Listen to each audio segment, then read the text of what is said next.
We also have Atishi Marlena now. Atishi के बारे में मैं ये बताऊं कि एक विधायक होने के अलावा एक बड़े लंबे समय तक और अभी भी आपका हेल्थ सेक्टर से बड़ा जुड़ाव रहा है। आप फॉर्मर एडवाइज़र थी दिल्ली की उप मुख्यमंत्री की मनीष सिसोदिया। आतिशी मारलेना अब हमारे साथ जुड़ गई हैं। आतिशी, जो स्कूली शिक्षा है ख़ास तौर से दिल्ली के सरकारी स्कूलों में, और इसके बारे में तो बहुत लिखा और बताया गया है कि किस तरीके से कितनी बुरी स्थिति में थे दिल्ली के सरकारी स्कूल, और उनका एक तरीके से काया पलट ही हुआ पिछले 5-6 साल में। जैसी तस्वीरें देखी हैं हमने, वैसी तस्वीरें शायद ही किसी ने दिल्ली में देखी होगी सरकारी स्कूलों की। होलिस्टिक एजुकेशन को इंक्लूड करने और उसमें शरीर के बारे में सरकारी स्कूल के छात्रों को बताने के ऊपर क्या काम किया गया है, उस पर करिकुलम में कितना जोर दिया गया है? नमस्कार संकेत। सबसे पहले तो ये कहना चाहूँगी, आपको बधाई देना चाहूँगी इस शो के आयोजन के लिए। आई थिंक बिकॉज ये कई बार एक ऐसा मुद्दा है जो बहुत ही एक ज़रूरी मुद्दा है, लेकिन इस पर कोई चर्चा नहीं होती है, और ये ऐसा एक टैबू मुद्दा हो जाता है, और इसके टैबू होने की वजह से सेक्स एजुकेशन पे, एडोलेसेंस एजुकेशन पे बात ना होने की वजह से यही एक कारण है कि जो एक विकृत मानसिकता हम देखते हैं, जो हम महिलाओं के खिलाफ जो अपराध हो रहे हैं, अभी तो खासकर पॉलिटिकली बहुत ही एक बड़ा इशू बना हुआ है हाथरस में जो रेप का इंसिडेंट हुआ है, कहीं ना कहीं उसकी जड़ यहीं पे एडोलेसेंट एजुकेशन में, सेक्स एजुकेशन में बच्चों को, स्टूडेंट्स को सही समय पे इन मुद्दों से अवगत कराने में, चाहे वो लड़के हों चाहे वो लड़कियां हों, उसका रूट कॉज एक्चुअली यहीं पर है। क्योंकि हमने इन मुद्दों को टैबू बनाया हुआ है और क्योंकि हम इन मुद्दों पे बात नहीं करते हैं, तो तभी ये इतने मिसकंसेप्शंस इसके बारे में, तभी ऐसी विकृतियां, तभी ऐसी पर्वर्सिटीज बहुत सारे हमारे लड़कों में और लड़कियों में, दोनों में इन मुद्दों को लेके बन जाती है। तो इसलिए आप लोगों को बधाई देना चाहूँगी कि आपने इस मुद्दे को टेकअप किया है। उसके लिए दिल्ली के सरकारी स्कूलों में मैं एक्चुअली कहूँगी कि इसको कई लेवल्स पे हमने टेकअप किया है।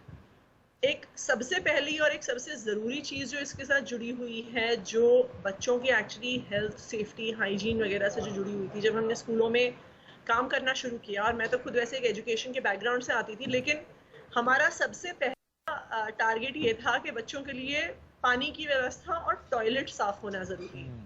क्योंकि अगर आप एडोलेसेंट हेल्थ के सवाल को देखिए, तो जो सवाल सबसे ज़्यादा लड़कियों के हेल्थ को अफेक्ट करता है वो एक्चुअली क्लीन टॉयलेट्स का है।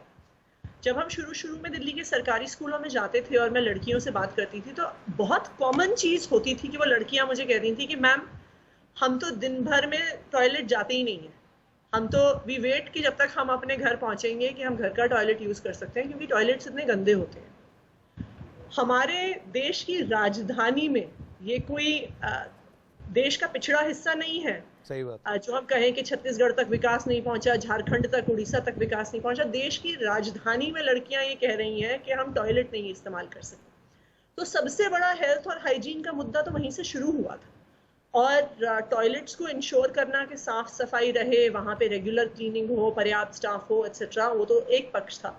पर हमने बहुत बड़े स्केल पे बच्चों के साथ भी साफ सफाई और हाइजीन को, और वो कैसे आपके अपने हेल्थ से रिलेट करता है, उसे एक बहुत बड़े स्केल पे टेकअप किया था। और जैसे आप लोग ये स्वच्छता पे कार्यक्रम कर रहे हैं, आप लोगों ने भी स्वच्छता पे कार्यक्रम किए हैं पहले, और इनफैक्ट दिल्ली के सरकारी स्कूल एक्चुअली जो ये स्वच्छ स्कूल कैंपेन्स वगैरह पूरे देश में चले, टॉप 10 में दिल्ली के कई सरकारी स्कूल इसके बाद आए, बिकॉज इसको एक बहुत बड़े मुद्दे के रूप में टेकअप किया। सेकेंड रहा मुद्दा एडोलेसेंट एजुकेशन का, एंड ये भी अब पिछले 2 या 3 साल से इसको भी लड़कों के साथ और लड़कियों के साथ हम लोगों ने कई NGOs के माध्यम से इसे टेकअप किया है। और इसलिए टेकअप किया है क्योंकि जैसा मैंने कहा, ये टैबू नहीं हो वो बहुत जरूरी है। इसका टैबू होना, इस इम्पोर्टेंट मुद्दे पे बात ना होना, ये आगे चल के बहुत बड़ी विकृतियों का।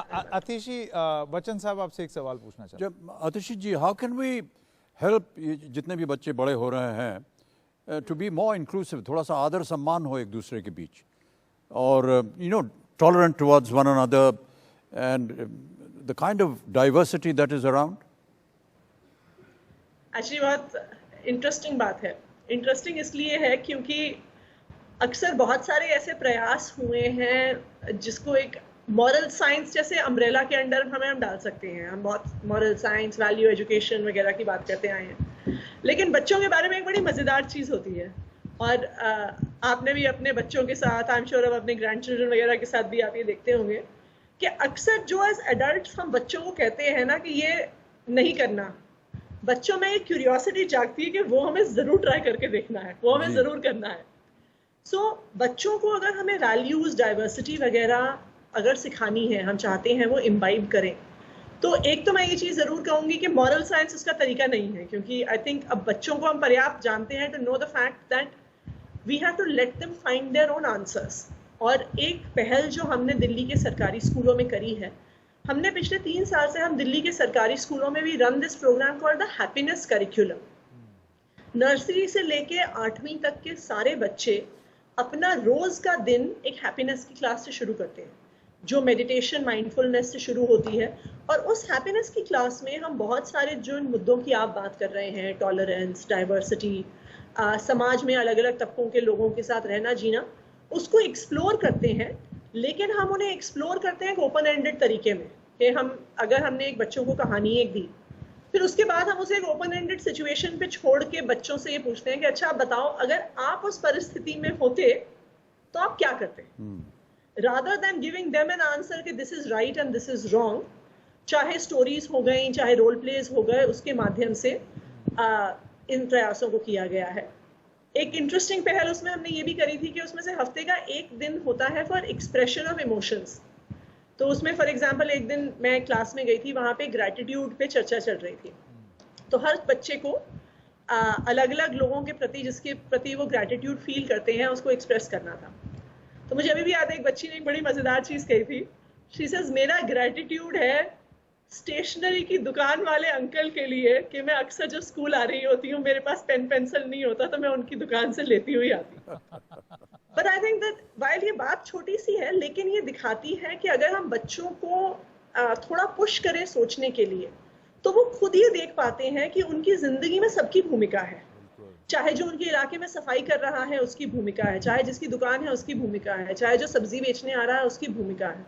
और जब बच्चे ये संबंध देख पाते हैं ना, तभी ये धारणा कि वो हिंदू है, वो मुसलमान है, वो ब्राह्मण है, वो दलित है, वो हमारे जैसा है, वो हमसे अलग है, ये टूटती है और एक रिलेशनशिप की मानसिकता बनती है। एंड ये हमने होते हुए देखा है। आप दोनों लोगों को भी मैं इनवाइट करना चाहूँगी कि जब कोरोना के पैंडेमिक के बाद स्कूल्स खुलते हैं, तो आप लोग ज़रूर किसी दिन आइएगा और हमारी इस हैप्पीनेस क्लास को देखिएगा कि उसमें बहुत इंटरेस्टिंग चीज़ें निकल के आ रही हैं। और ऐसी मैंने ये न्यूज़पेपर में पढ़ा था इनफैक्ट कि किसी न्यूज़पेपर ने हमारी हैप्पीनेस क्लास को कवर किया। तो उस जर्नलिस्ट ने एक 6th या 7th क्लास की बच्ची से की एक स्टोरी बताई हुई थी। तो वो कहती है कि मेरे एक दिन पिताजी ऑफिस से वापस आए और वो बहुत गुस्से में थे क्योंकि उनका ऑफिस में किसी कॉलीग से झगड़ा हुआ था। कहती है मैंने अपने पिताजी को बोला कि हमारे स्कूल में हैप्पीनेस क्लास में हमें सिखाया जाता है कि आप अपना गुस्सा कैसे कम करो और स्ट्रेस कैसे कम करो। तो पापा अगर आप चाहते हो मैं आपको सिखा सकती हूँ कि आप गुस्सा कैसे कम कीजिए। I don't think her father took her advice, but I think it was good that children are thinking about this. नहीं, बहुत ही अच्छी शुरुआत है ये। मैं बच्चन साहब आपको बताऊं, अभी ये जो आतिशी बता रही हैं, हमारे बच्चों के ऑनलाइन क्लास में उनको ये बोला गया कि आप कल्पना कीजिए कि आप गांधी जी के चौथे बंदर हैं, तो आप क्या बनेंगे। और वो अजीब अजीब से जवाब आ रहे थे। कोई कह रहा था मैं पड़ोसी से अच्छे से बात करूंगा क्योंकि उसने सुन लिया पड़ोस में कुछ झगड़ा होते हुए। तो इस तरीके के रिस्पॉन्स आ रहे थे। So you know, opening up the minds of children by presenting them these, so I can totally relate. We always undermine, you know, कि अरे इनको पता कि क्या करेंगे। Absolutely. इनको तो समझ में आएगी नहीं बात। But they turn out to be more intelligent than us. Absolutely.